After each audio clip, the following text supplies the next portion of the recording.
मराठी मालिका, चित्रपट आणि नाटक अशा तिन्ही माध्यमांमध्ये अभिनेत्री शुभांगी गोखले यांच्या अभिनयाची जादू आपल्याला पाहण्यास मिळाली.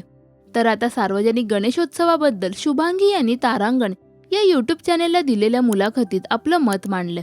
मी गणेशोत्सवात पुण्यातल्या 5 गणपतींचं दर्शन घेतले. त्यानंतर मी मुंबईतला गणेशोत्सव सुद्धा पाहिलाय. पण सार्वजनिक गणपतीबद्दल सांगायचं झालं तर गणेशोत्सवाचं जे काही अवडंबर झालं आहे ते अत्यंत चुकीचे. याशिवाय अनेक चुकीच्या गोष्टी घडतात. सार्वजनिक गणपती आपण मोठ्या भक्तिभावाने करतो, पण मला असं वाटतं आता आपण सार्वजनिक गणपती नाही केले पाहिजेत.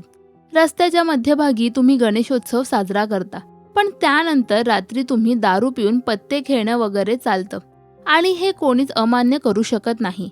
हे एकदम चुकीचं आहे. हे अजिबातच चांगलं नाहीये असं मत त्यांनी यावेळी मांडले. तर या सगळ्या गोष्टी करून तुम्ही तुमच्याच देवाचा अपमान करता. त्यामुळे आता हे बंद केलं पाहिजे. छोट्या छोट्या गावांमध्ये आता सुबुद्धपणे एक गाव एक गणपती अशी प्रथा सुरू केली आहे. त्यामुळे आपण आता असे बदल केले पाहिजेत. कारण सार्वजनिक गणेशोत्सवात प्रदूषण होतं, एनर्जी वाया जाते. मला वाटतं घरोघरी जो गणपती बसतो तो खूपच सुंदर असतो असंही शुभांगी यांनी यावेळी म्हटले. शुभांगी यांच्या या मताविषयी तुम्हाला काय वाटतं हे आम्हाला कमेंट्समध्ये नक्की सांगा.